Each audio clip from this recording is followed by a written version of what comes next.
Hi, folks. Welcome back to another episode of Craft on Tap, where we talk about growth marketing for RIAs. Today, we're going to be talking about marketing strategy. So, what is it? What is marketing strategy? It means a lot of different things to a lot of different people. How do we look at marketing strategy? How do we go through our process to determine how to lay out a strategy? And then, probably most importantly, how do we think through it to align with our clients' business goals or our clients' overall vision? How do we put a marketing strategy that aligns to that? So we're going to talk through all of that today. Our hope is that you don't necessarily walk away from here with a step-by-step of how you pull together a marketing strategy. You could probably do that with ChatGPT or something. Our hope is that we're gonna talk through how we think about it. Some good examples we've gone through recently, in the hopes that it inspires you, to draw from that and incorporate it into your own practice. So that's where we'll go today. All right, so Faustin, why don't you kick us off? We've got a few different ways that people kind of ask us about marketing strategy or how we might approach it for different situations. So let's just kind of lay out the first few situations, and we'll talk through each of those. Yeah, nice. So, Stephen, I think you said strategy a number of times there. So we'll just see how many times we can fit in that buzzword. Yeah, you definitely did. I would say and mental load. I want to make sure we hit that too, because the strategy, I think, the mental load of thinking about strategy should not be ignored either. Yeah, I'll say strategy is like one of the most overused buzzwords in marketing. It's thrown out all the time. I know you get asked about it constantly when you're first meeting with our 2B clients, and everyone wants to do a strategy. They know strategy is important, but I think a lot of times it ends up being something that not everyone fully understands, or maybe they just have a different definition to it. Yeah. A lot of times we see people think strategy is the goals themselves, right? I'm going to say the strategy is not the goals themselves. The strategy is how you get to the goals themselves. Another thing we see a lot of times are the strategy is what you post on social media, or how many times you post on LinkedIn, or what video should you share on Instagram. Those are all key components of what flows from the strategy, but it's not the strategy themselves. And so it is a tricky thing because it is so variable on a case-by-case basis based on what the firm is going to do. So that's why we thought we would bring in the three examples to sort of show our thought process and kind of how we think through these. Okay, so here's going to be the three examples. Let me just do a quick overview of these are three actual situations and what we've helped clients with. The first is someone that's come to us about 50 million, right, in assets. And they say, hey, I want to niche down and really focus on this type of nurse. I've done the research. I've researched competitors. I think this is a really good market. There's not a lot of other firms that are trying to attract this particular niche. There's somewhat unique challenges with this nurse in the sense of like they encounter a lot of burnout. And so there's a lot of opportunities from a wealth management side for early retirees and how to bridge the gap to, Medicare and Social Security. And so it's a good pre-retiree group of nurses that we could potentially go after. So that's a good example of like a problem that a firm comes to us with, and they're like, what's our marketing strategy? Now what? The second example is a bigger firm, over $1 billion in assets, connected to even a bigger firm that has over $3 billion in assets. And they come to us and they say, okay, we've noticed a gap for our business owner clients in particular, but also everyone, that they don't like being the middleman between the wealth advisory firm and the tax preparer, the tax practice. So what we're going to do is we're going to create our own tax practice, right? We're going to provide proactive tax planning, and we're actually going to do the preparation, and we're going to serve as a bridge between the client and the tax practice. We're actually going to have that connection, that cohesion between us. We're going to offer it all in-house. What's our marketing strategy, right? Like, how are we going to communicate this? How do we do this? What should we focus on? So that's another example of, a real problem that someone has come to us with, a client. And then the third is a little bit, it's focused on business owner clients as well, but it's, hey, my firm is 300 million in assets. We have we've determined that over time, we've realized that we really have a high level of expertise that helps serve business owner clients from a financial planning, like a holistic financial planning perspective, particularly with elements of tax planning for the business. And I really think that differentiates us. And I think the exit planning service that we're rolling out right now is a good way to get business owners in the door to become potential full-fledged financial planning, investment management clients. We think it's a good way to go. What's our marketing strategy? So I'm going to stop right there. And Stephen, do you feel like I've done a good job maybe just giving the description of those 3 separate challenges? No, it's perfect. The last one, probably the business owner advisor has put a little bit more time or thought, or they have a little bit more experience in the marketing themselves, where they've thought through maybe a couple steps down the line already, and they said, that maybe here's a trigger event, like you said, exit planning, where we can capitalize on that and then capture more attention, more qualified leads, more closed won clients, that kind of thing. I would just say there's a spectrum of situations that we are lucky enough to partner with clients on, and so these are 3 really good examples. I guess that last one is a little bit more specific, where somebody's kind of thought a few steps ahead.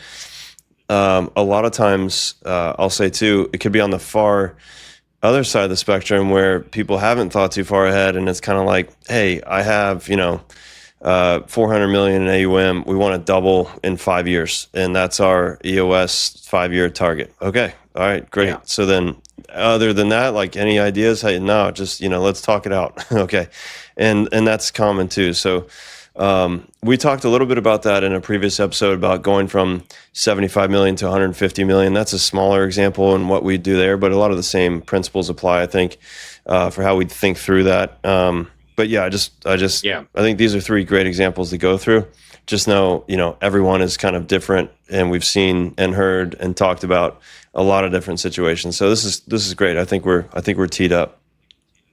Yeah, nice. And I guess like the big point is that these 3 situations are so different. There's not like a particular playbook that you can just apply. There's no templated way to just apply a marketing approach to those 3 situations, right? It just doesn't work. I think that's one of the key points that we're trying to make in even recording this episode is you can't just slap like a 3 post a week LinkedIn blog post that goes out to your newsletter list, boom, and accomplish anything with the 3 different scenarios that we that we share. Yeah.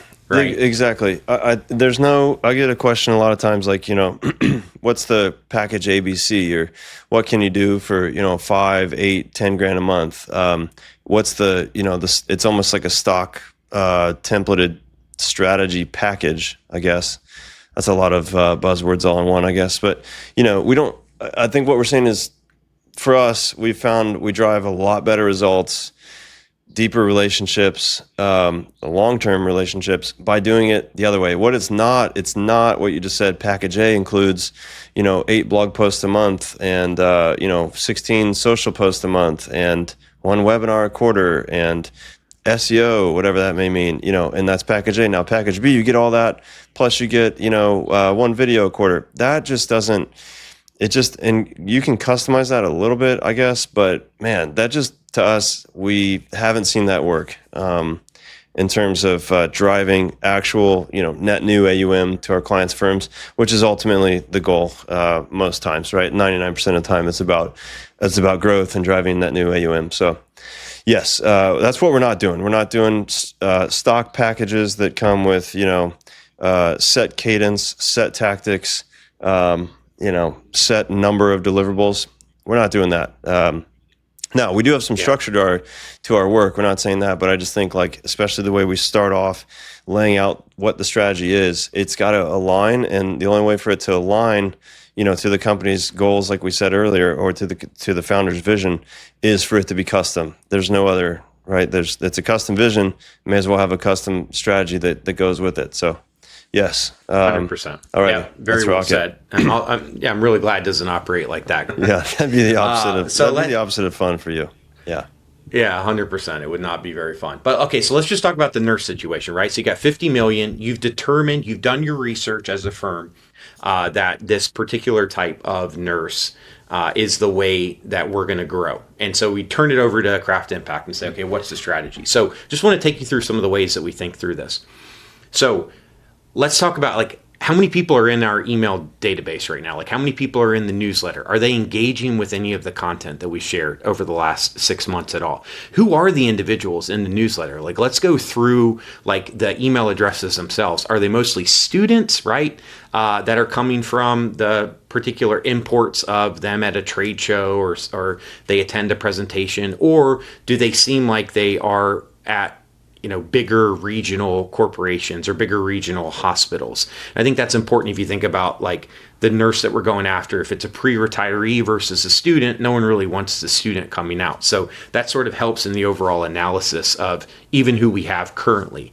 How many local connections do we have, right? I know we want to expand nationally to attract this type of nurse, but do we have any local connections with any of the local hospitals, right? That's an in-person potential opportunity. Can we send anybody coffee invitations? Can we meet people sort of, in person to try to drive more relationships? How many influencers are in the space? Where do they live right now? Like, are they on Instagram? Are they on Facebook? Does our target audience have Facebook groups that are vibrant and that are active, that are directly connected to finances? In the case that we're talking about right now, there's multiple Facebook groups that are just focused on this particular type of nurse that are investment and financial planning related. Over 10,000 to 15,000 members. Like that's a light bulb moment for me. Like how do we infiltrate that group, right? What are the associations associated with these nurses? How often do they attend conferences? What's the CEU credit that they need to get? Is there a potential for us to speak in front of them in order to build our audience? So these are just like all the different questions that are happening, right? And as we're trying to build out whatever our strategy is going to look like. In order to be able to fully understand about what the best priority step forward is, which is a key component of strategy, we first need to understand the playing field. And I do think that that is a huge value add that we offer to our clients, is that we're able to look in this level of depth, and we're looking with this level of like variability on a case by case basis, right? Thinking through all the different possible connections. It's not just like what we're posting on Instagram. It's like, hey, even in-person potential, right?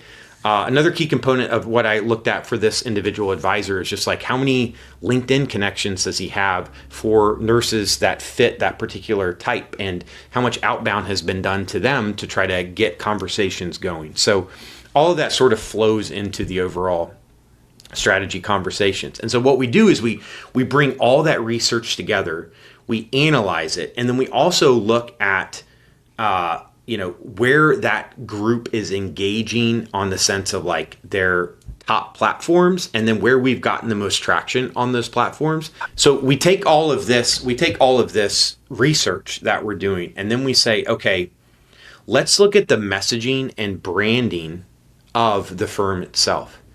Does the branding need to be changed at all, right? Like, does the way that the firm presents itself visually need to be changed at all in order to attract that particular audience that we're going after, based on what we've learned from all the research, based on what they're engaging with, right? And then also from a messaging perspective, what are the key pain points of the audience?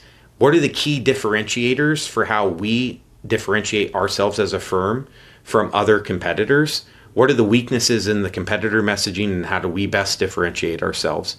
And then which of the things should we emphasize the most, right? Those are two sort of longer processes, right? Where if there does need to be branding changes, that's a little bit of a longer conversation, right? And something that we help firms with.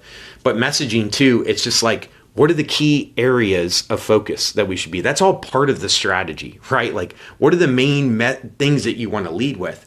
And then what we usually do is take that discussion and then translate that into a set of key core pillars or core topic areas. I call them content pillars. Those are the main areas of the main challenges of that particular group that's split across multiple topics, and then how we help solve them. And those content pillars become sort of the foundational elements of what we're going to lead with from a marketing perspective, right? So what that looks like in practice for the nurses is all the normal like pre-retiree topics, like the tax planning, the Social Security challenges that they have, Medicare, how to deal with health expenses, right? Conversions. But it's Roth conversions and everything like that. But it's much more focused in on particularly what their main challenges would be, which is this early retirement burnout and how the firm is going to differentiate from other wealth advisory firms out there. So the messaging, the branding, the content pillars, and then what we do is we put all of that research, all of that analysis, the content pillars, and we develop out. This is where you get more of like the plan or the editorial calendar that people are more used to. Like if you put the calendar on the map, here's where all the different posts or reach outs around coffee for in-person, or the infiltrate, like the emails that are going to go out to the Facebook admin to try to get into that group, the influencer message to try to get them interviewed on the podcast to try to build out the audience. These are like where all the priority steps are laid out in stages over a phase of a certain period of time. And that, to me, is the strategy, right? That's the plan to get there. It does have elements of like the tactics of what to post and when, but it starts way high up above with what to prioritize where, and it connects directly with the overall firm's revenue goals. Yeah. Love it. So what I'm hearing is maybe audit and discovery. We spent a lot of time on audit and discovery in the first half of that. Yeah. A couple things I would add too, that we didn't mention on our intake form and in questions that we'll ask in the workshops. You'll ask about COIs, for example. Have you had any, like, where have you found traction in the past? Is there anything we should be doubling down on? What have you tried that hasn't worked? Is there things that we should be eliminating? That's often just as important of a question. So COIs might be an example of that. I think Google Search Console, Google Analytics, all the analytics. In this case, the advisor had a podcast that was branded. Because he had been trying to break into this niche, for a while. So, talk to us about the podcast. Are clients listening to it? Are prospects listening to it? Are using it as a lead nurturing tool? Is anybody getting value out of it? If so, can we pin that down into what pieces, were most valuable to folks? When we interview people for messaging, right? Like, figuring out our messaging, strategy as part of this overall marketing strategy. What are people telling us as individuals they are finding the most value in, and why do they go with this advisor over the other options? We can probably leverage some of that as well. So there's a lot of audit and discovery time, and then there's messaging and branding time. Like you said, we may need to change the look and the field. Given what we know now, we may need to change our angle of what we're saying messaging wise to sort of pinpoint the challenges better, to for lack of a better term, like attack the competitor's weaknesses. I feel like we're going into battle here or something, but to pinpoint the differentiation between us and the competitors. Now that we have a better understanding of that might get baked into the messaging too. And then then all of that now funnels into a marketing strategy, which is tactic A, tactic B, tactic C, tactic D, cadence, and timeline for each of those things. And then you're also showing content pillars for each of those tactics, right? Because now we know, these nurses are interested in this topic, and so on this platform, here's what we're going to post. Here's who we're going to reach out to. Here's our follow-up cadence and so on, and it's laid out by platform. So yes, I think there's a lot of time that goes into audit and discovery to get to that.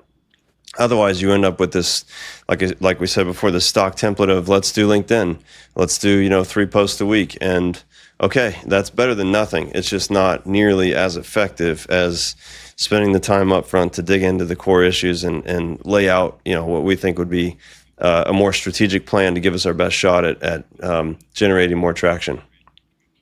Yeah, nice. That's really well said. A couple of things that I just forgot in the original diatribe that I had that came up when you were talking.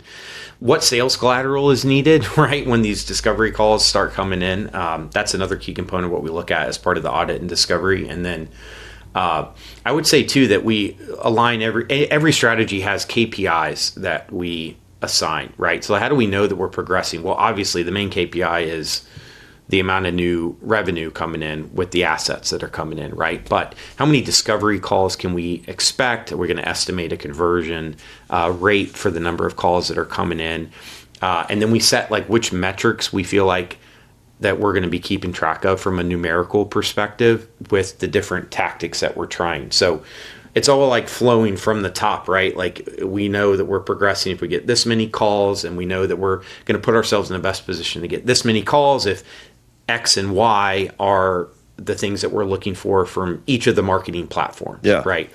Yeah. And early on, it might be a KPI might not, like you just said, it might be conversations, not clients. We might just be needing to get into more conversations and then work our way into closing, lead nurturing and closing at a higher percentage. If we're not getting discovery calls in the first place, we got to address that. So, whatever the KPIs are, they've got to align, they've got to, be realistic, with what stage the business is, with whatever stage the business is in. So I think that's really important. Yeah. The other thing that I cannot stand is when people say, I see case studies like, oh, we increased website traffic by 4,000%. Okay, but the website traffic was like, 100 people a month. That's not hard to do. That's actually very easy to do, and it doesn't mean anything in the grand scheme of things. So forget that. You should make a goal, that says, for example, we're going to take the website traffic from 100 and actually, 60 of those are branded search and 40 are organic. So now we're going to go to 500, but we want that to be, 70% organic versus 40%. So something like that, right? Just something more strategic and inside the KPI even that means more to the business. Yeah. That's what we're trying to get to.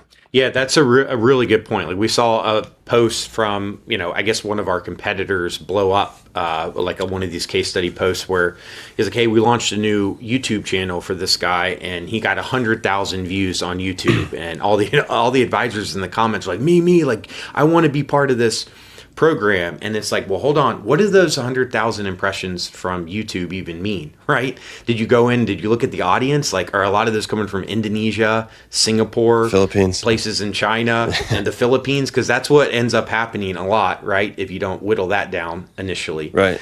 So that's an important component. But also, what do those YouTube views even mean? Like, is it leading to actual calls? And if they are they qualified calls? Do they even know anything about your firm? Like, those are all parts of thinking through the strategy. That's why you have to be so careful. It's just like, again, I think we've used this analogy before, but it's just like the headlines for the market. Like, it's a lot of the places are just, it's clickbaity, right? Like, they want you to see the big numbers, and the big numbers are alluring. I get stopped in my tracks, but are they actually leading to real results? Business results, right? Yeah. Yeah, I was just, again, I don't want to get off topic here, but was just listening to a Kitsy's podcast that came out yesterday. You mean the GOAT? On Falcon. Yeah. You can just call him the GOAT. Absolute the GOAT. But he was interviewing the CEO of Falcon Wealth Planners, which they've had just tremendous success and they've grown to over $1 billion. And he spends 14 to 15% of his revenue, which is around 15 million, directly on marketing, direct marketing costs. It's got a business development team of 9+, and so it ends up being something around like 1.8 million he's spending. But if you look at sort of the breakdown as Kitsy's continued to talk with him, 20% of the new business for their firm came from referrals. And then they had about 500 clients. So 20%, about 100 came from referrals. And about 400 clients are from those new sources, right, on an annual basis. And so if you looked at the the direct marketing spend of 1.8 million, they were getting 2,500 leads a month, right? And if you extract that out over a year span, it's 30,000 leads with only 400 new clients coming from 30,000 leads with a business development team of 9. So it ends up being something like a conversion rate of 1.8% or even smaller than that. I can't do the math. So anyway, it's just the numbers themselves just need to have a little bit more context, right? Before you jump in the deep water around any of these potential tactics, right? Yeah. If you want to spend $1.8 million on ad spend to Smart Asset and Google Performance Max with a team of 9 to field 30,000 leads, that's one route you can go. Just understand what you're getting into. Yeah, and that's okay. Love it. That's really good. I think before you spend 1.8 mil on marketing, hopefully you've done a lot of thought and planning into that. I'm sure they have, but that's so different than.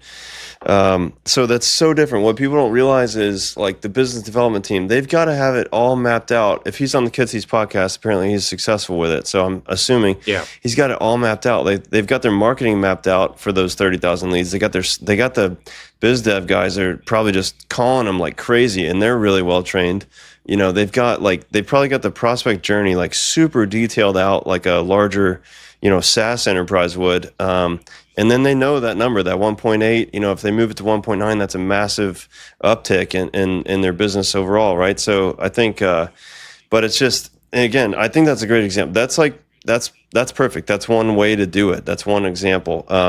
But again, they've had to be strategic about it too, because it's such a different play than what, 99% of RIAs are even able to do or even able to think about, so.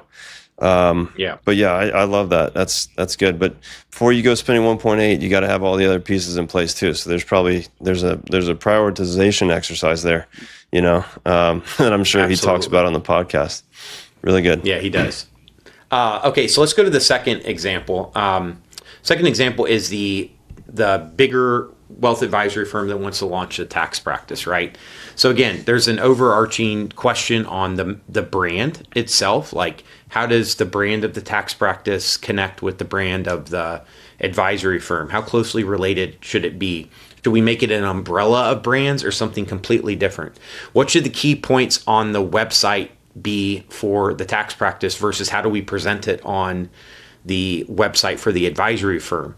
What are the key points that we want to make? What are the content pillars that we want to make on one versus the other, right? Thinking about how the prospect might be discovering us as a client of the firm versus just a client who found us through a Google search, for instance. All that needs to be thought through. In addition to what's the launch strategy with current clients? What are our individual advisors messaging to the probably the most important part, by the way. Yeah, the most important part, right? Yeah. And then what a collateral do we need to equip our advisors with to fully get them on board with the new tax practice? So, this is a little bit of a different from like what you would think of a marketing strategy, but all of this is marketing, and all of it has to be thought through. And like, what are all the key components, and what's the best way to do it, and how's the best way to message it, and how many different ways should we communicate it across different platforms, and so that would be like, I think, a little bit of a different example, but one that's still really important to think through and to have KPIs and to have the plan of exactly how it's going to happen and how do we measure success. Right, Steve? Well, and I think this has happened multiple times where, and this may have happened in your business, somebody comes across your desk who's a really good candidate. Let's say they're, the director of tax at another firm. They're your old friend from college 20 years ago, and they're super talented. You've stayed in touch, and they, are looking for something new. And you're like, we got to strike while the iron's hot. This person's coming into our business. Let's do it. You've launched a tax practice, and now you need to figure out like everything you just said, Faustin, like the launch strategy, the announcement strategy, right? The client service strategy piece of it, the prospect strategy, like how are we going to take it to people who don't know us yet, all that, like how are we going to show the value add to our current clients, how are we going to promote the new tax director of tax who's now a part of our group, how are we going to promote them individually, and then how are we going to weave it into how we level up our own firm brand, so I think that's happened several times actually, that we've run into where it's like, hey, we get it, some big change happens. You may not have planned for it for a year or even a month. It just just kind of needs to happen. And some of the more instinctive, entrepreneurial minded folks know exactly what we're talking about. You just go, right? And then you figure it out. You build a plane as you fly it sometimes, and that's fine. I think I just want to say, like, that's a fairly common example. And there's of course other ones you like layer in, on a smaller scale. Maybe you layer in a new tool. You had a good opportunity to do that. Something. You bring in new people.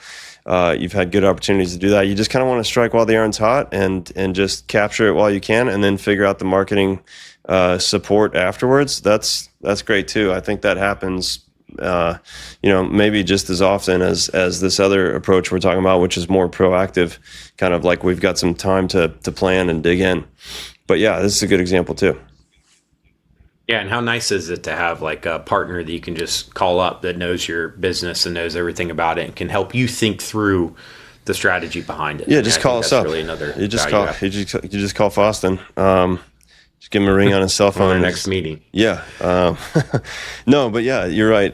For the larger clients, we're meeting on a weekly basis. For this reason, for the smaller clients, meeting every other week, and I think it'd be that's one area where we can add a lot of value is like, asking you the questions maybe you haven't thought to ask yourself, showing you what we've done before in the past with other firms, pulling in other examples of people we haven't worked with that, we like what we saw as far as how they did it, et cetera.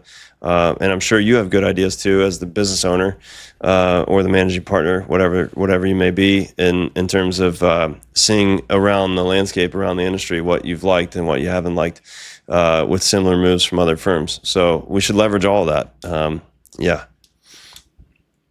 Okay, nice. And then the last one is just the firm, the 300 million firm that wants to attract more business owners, and they really want to lead with this exit planning service.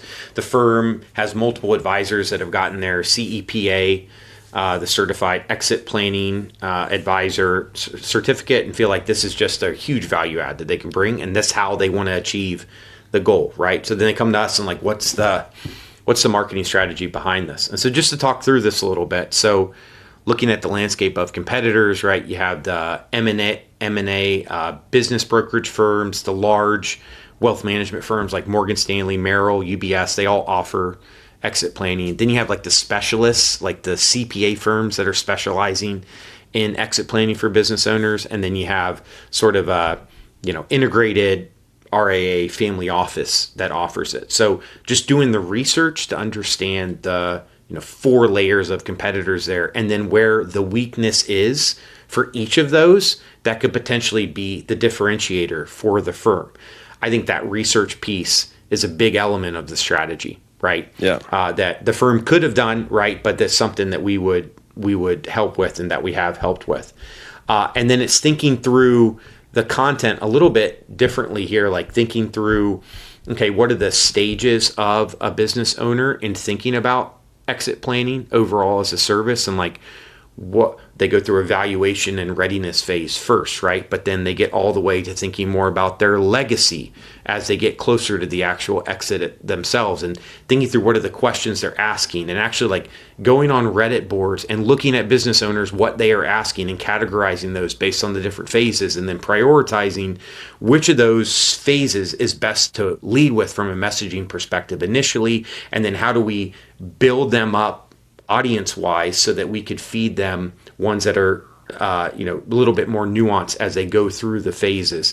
Thinking through all of that, right? And then putting that into a cohesive plan of like which platforms we're focusing on, how we're going to get engagement, who we're doing outreach to that we've already built up LinkedIn connections with.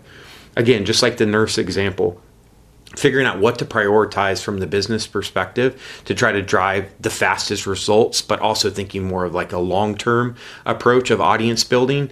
Like all that's part of the strategy, and laying that all out in a bullet point way so that somebody can come in and execute it, usually us, but that everyone feels like we're good about moving forward with this. And hey, here's KPIs on a 3-month basis so that we can make sure that we're progressing towards these goals that are directly tied with the goals of the firm. So I think that's the strategy, right?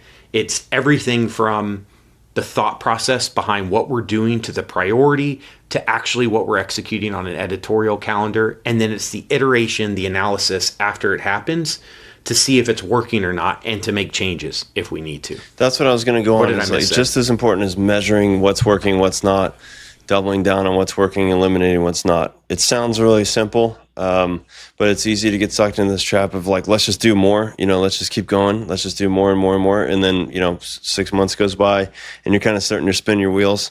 I'm doing all these things. It's just not really, getting a lot of new revenue or new clients from me. Okay. So it is important, I think, to step back, take a breath, ask some more difficult questions. Where do we see the most success? Do like a debrief. Where do we see the most success? What things fell short, and then what all in between there that we can kind of tweak and leverage and maybe carry forward to the next quarter. I think that's really, really important. Taking the time to sit there and have that conversation, on a quarterly basis. And then I think many conversations like that happen on a weekly basis. You start to see these signals, I think, on a weekly basis. You start executing on everything you just said. There's a lot of things flying, right? There's a lot of balls in the air. On a weekly basis, you'll start to see signals, and we should be bringing them to you both, that say, okay, yeah, we're on the right track here, or actually nobody's listening to this, nobody's clicking on this, nobody's watching this, so I don't know if this is right. Do we stick with it or do we cut it? That'll happen even on a weekly basis, but especially quarterly, taking a hard look at all the tactics, at the platforms, at the content pillars, at the messaging, at the branding, and then getting a nice refreshed look into the next quarter. That's really, really important. Yeah, I think the signals are really important. I'm glad you brought that up because attribution's so hard in 2025. It's almost impossible to really understand where. I mean, even going back to the Kitsy's podcast with the Falcon Wealth Advisors guy, like he very confidently said 50% of our leads are coming through Google. And I looked and did like a preliminary search, and and he was saying that it comes through YouTube and Instagram, and like he had it all laid out, like the attribution sources. But looking through, one of our keyword research tools, I noticed that 60 to 70% of his traffic is coming through branded searches, meaning someone's typing their name in, right? Which would mean that a lot of their blog articles and some of these other places, and even like the ones that he's attributing to YouTube, it could be a lot higher than that because they're seeing him across those different channels using Google to type in the name of the firm and then getting to become a lead that way. Right. So it's almost, it can't be defined in those X and Y terms anymore, right? You got to look at all the channels. You got to have KPIs for each channel, and then you need to be able to see those signals as a way to demonstrate to you that it's working or it's not. But you can't just look channel by channel. No, it's too high level. Hey, I have that many leads coming for me. It's like, no, you don't know that because they've seen you across 3 different places and they've actually been following you for 10 months. You didn't even know it, and now they reached out. Right. That's the way that it works now. They actually listened to your podcast for the last 3 years silently in the background, and you had no idea, and they were consuming all that information for 3 years. And then one day they followed you on Instagram, and then one day they filled out your contact us form on your website. And they got to your website by typing in Falcon Wealth Planning. So who gets credit for that? The website, the organic search for the website? No. The credit goes to the podcast, right? But it's really hard to figure that out sometimes. That's why we have to do like self-attribution reporting sometimes. Like we see more and more firms pick this up where on the contact form or maybe on the first discovery call, the advisor will ask, how'd you hear about us, and get a more custom specific answer, because the buckets of on the contact form, a lot of times you'll see, how'd you hear about us? And it's, a pretty stock list, right? Email, newsletter, podcast, social media, referral. Let's say those are the 4 categories, and somebody will pick one of those. But it doesn't really tell the full story. As marketers, we geek out on like what the full story is, like the layer below that or the 2 layers below that. So that's where like the self-attribution can really help, which is just to say, have them write in where they found you or what first prompted them to get connected with you, or have the advisor ask that in a discovery call and record it in the CRM, and then you can have somebody manually do the kind of the analysis of those answers that are all custom answers, which is really, really helpful. So I think we're seeing more firms take that approach for the reasons we're describing here, where you would have no idea that they were listening to your podcast for 3 years unless you ask them that and give them the space to actually tell you. In the podcast 3 years example, because I know we were just talking about this, I was talking with one of our clients, and actually the client that I was talking to back in 2016 was talking with a colleague, and the colleague said that they had read the founder's book, and that was how the client got on the website and started listening to the podcast and didn't reach out for 3 years. So who gets the credit in that example? Yeah. The book, right? The website, how did the original person get in? Yeah. Or the referral. It's just like one of those things. Yeah. What is it? Yeah. Is it word of mouth? Yeah. Is it? It's all the above, right? It's this vortex. Yeah. We talked about this. It's all the above. It all works to complement each other when you do it right. That's you gotta have multiple angles, I guess. But yeah, it's all the things. It's the person was inspired by the book. They went to the website, then they were inspired enough to share with a friend. So I guess that's word of mouth. But then the friend's listening to the podcast for 3 years. So that's no longer really word of mouth. The biggest factor there is probably the podcast. So maybe, you apply a weighting to all those things. I think the winner goes to the podcast. 3 years on a weekly podcast. That's a lot of content. It's a lot of lead nurturing. And then, by the time they reach out, they're ready to go. It's, a one call close. It's not magic. It's just because they've been listening for 3 years. Yeah. And then what's the strategy behind that would be like, let's say you were starting from scratch. The strategy would be who's my audience, right? That is going to drive the best situation for our firm in order to grow. Do they consume podcasts? Do they not? Is anyone else doing a podcast in the space? Is this something that we feel like we can do on a firm on a frequent enough basis to really make an impact? What are we talking about in the podcast? Which group of this particular niche are we going to focus on in terms of their challenges? Should we do early stage career, of this niche, or late stage career, like pre-retiree? How do we differentiate ourselves there? How often do we do the podcast? How often do we post clips? Do we post it on YouTube? Do we post it across, where are the platforms that they're engaging? Like, are they on Facebook versus LinkedIn? Like, that's all baked into the strategy, right? That leads to the 3 years of listening. And that's why it's so important to have those signals so you can make sure you're progressing. But that's also why it's important to think strategically at the beginning, because you're not going to have that kind of results or that success unless you are clear about why you're doing something and you're really intentional about right. I love that. Yeah, and it always points back to knowing the persona, right? Knowing your audience as deeply as you can possibly know them, because you wouldn't know whether they're going to watch it on YouTube or they're going to watch it on LinkedIn video clips if you post those, or they're going to watch it on Instagram, unless you ask them or have some data around it, So if not, you would just stick to the audio version. It's a little bit simpler. You save some money on editing and so on and so forth. But if so, pick a platform or pick several of them if you're, big enough and you have that bandwidth. If you're confident they're going to watch it there. But you got to meet them where they are, and you got to give them the type of content that they are interested in. So anyways, it just always goes back to that, I think, is kind of when you're delivering the marketing strategy, you obviously, we talked, you tie it to the business goals. The tactics are not a strategy, and then it should be rooted in your ideal client personas, because you probably have multiple, and then everything can kind of flow through there. Yeah, beautifully said. I think that we should just end right now. I think that was perfect. Okay. All right, great. Yeah, that's a mic drop moment, I guess. All right, well, thanks for listening. Hopefully some of that was helpful. Hopefully you're inspired to pull together a 30-page marketing strategy. If you do, please send that to us. I'd love to review it. Voss and I will, for free, we will roast it, give you our feedback, and maybe tell you some areas that you should cut out, some areas that you should add in. We'd love to dig into it with you. So thanks for listening, folks. We'll be back with more soon.